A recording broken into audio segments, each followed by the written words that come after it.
Fala galerinha do oitavo ano, tudo bem com vocês?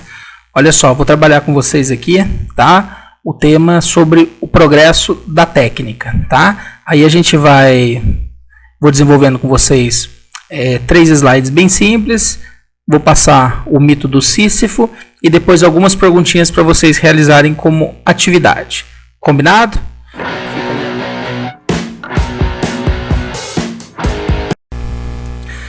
Anteriormente, nós refletimos sobre 2 faces da mesma moeda da condição humana, quando falávamos do Homo sapiens e do Homo faber, né?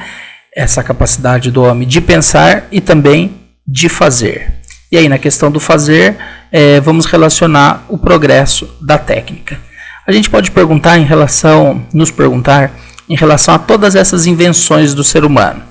Né? Será que elas são realmente necessárias? Será que elas são realmente fundamentais? Se nós formos analisar cada uma delas, né, nós vamos perceber o quê? Que muitas delas não são fundamentais para a nossa sobrevivência. Tá? Então, por que o homem está constantemente querendo inventar, criar essas coisas novas? Vamos, dizer que é para facilitar a sua vida. Né? Todos nós gostamos de comodidade, de conforto. E essas invenções acabam, de alguma maneira, proporcionando isso. Nesse contexto, podemos dizer, então, que a nossa ação no mundo ela pode ser chamada de técnica. Tá? E o que vai ser a técnica? A técnica, nós podemos dizer que é o conjunto de procedimentos bem definidos e transmissíveis, destinados a produzir resultados considerados úteis. O que quer dizer isso?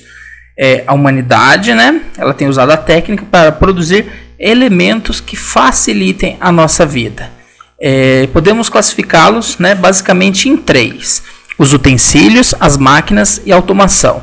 O que seriam os utensílios? Seria, de alguma maneira, essas invenções do homem que são um prolongamento do corpo humano. Aí a gente pode ter um martelo, uma enxada. Ela não substitui totalmente a ação humana, é um prolongamento do corpo humano e ele tem uma utilidade fundamental. Imagine se nós tivéssemos que martelar prego com os punhos, por exemplo.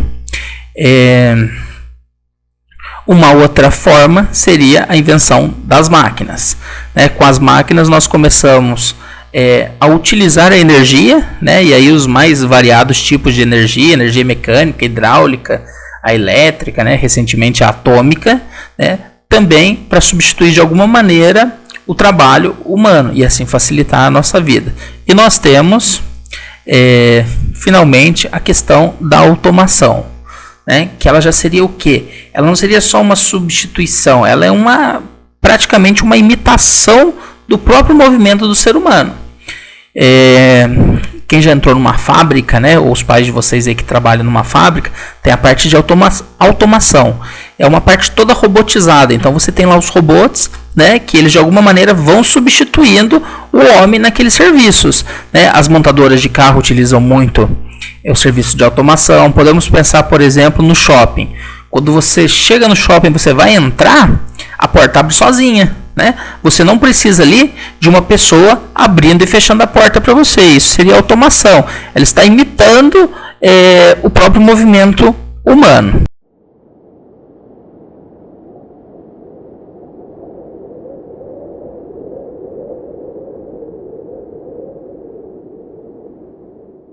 Sísifo era provavelmente o homem mais esperto de seu tempo. Sim, o mais esperto, mas certamente não era o mais sábio. Sísifo era descendente do titã Prometeu, e assim como seu ancestral, ele ousou se envolver em assuntos que só diziam respeito a Zeus. Certo dia, Sísifo vê a bela e jovem Égina sendo sequestrada pela águia de Zeus, e percebe que pode tirar vantagem desta situação. Sísifo era rei fundador da cidade de Corinto. Contudo, seu reino era escasso em água doce. E Égina era filha de Asopo, um deus rio que se encontrava muito triste com o desaparecimento de sua filha. Sísifo vai até Asopo e diz: sei do paradeiro de sua filha, mas esta informação tem um custo. Quero em troca que o Senhor crie uma nascente de água para abastecer meu reino. Azopo aceita o acordo e parte atrás de sua filha. Zeus fica extremamente furioso com a delação de Sísifo e ordena que Thanatos, também conhecido como a Morte, encontre Sísifo e ceife sua vida. Sísifo é surpreendido por Thanatos em seu palácio, mas de sua mente rápida e ardilosa, uma ideia lhe vem à cabeça. Ele se dirige à Morte e diz: então, parece que chegou a minha hora. Não esperava morrer tão jovem, mas confesso que fiquei surpreendido com vosso esplendor. És de fato uma divindade magnífica. E saiba que dos vários deuses que já conheci, poucos têm um porte tão distinto e elegante. Antes de partir, gostaria de presenteá-lo com alguns adornos que tornará sua presença ainda mais magnífica, pois para mim tais joias não terão mais serventia.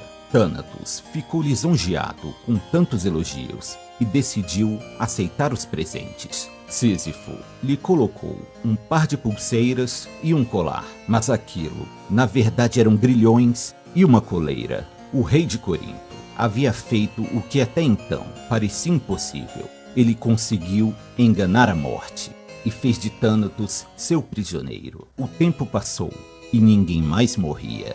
O reino de Hades não recebia novos súditos. As guerras promovidas por Ares não lhe davam mais prazer, pois ninguém morria. Os deuses decidem que algo tem que ser feito. Ares vai a Corinto e liberta Thanatos, que parte à procura do rei para concluir sua missão. Mas Sísifo já suspeitava que algo assim fosse acontecer e orientou sua esposa para, se caso ele morresse de forma prematura, não prestasse os devidos serviços fúnebres devidos a um rei.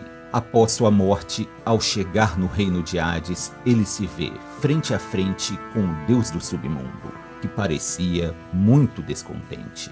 Depois de receber uma grande censura por parte do deus, Sísifo pronuncia um discurso que já havia arquitetado antes de morrer.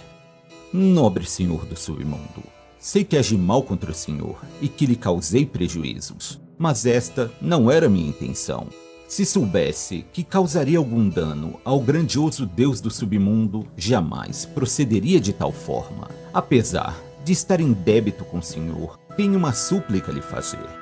Minha odiosa esposa se recusou a prestar os devidos ritos funerários a um rei que era tão querido por seu povo. A maldita me descartou como se fosse um cadáver de um cão.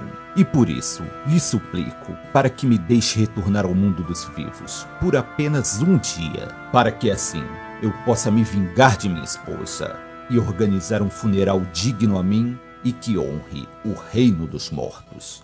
Você tem a minha permissão para permanecer apenas um dia no mundo dos vivos, mas na noite deste mesmo dia você deverá retornar a meus domínios. O senhor tem minha palavra de honra. Assim, Sísifo retornou a Corinto. Lá, ele reencontrou sua esposa e com ela fugiu. E assim, ele enganou a Morte, mais uma vez.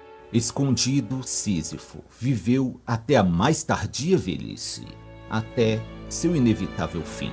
Agora, sua esperteza não poderia mais ajudá-lo. Ao enfim retornar ao submundo, Hades o jogou no Tártaro, e lá ele foi castigado a rolar uma enorme pedra até o alto de uma montanha. Mas sempre que chegava perto do cume, a pedra ficava muito pesada e rolava de volta até o ponto de partida. E assim, Sísifo reiniciava seu trabalho novamente, novamente e novamente, por toda a eternidade.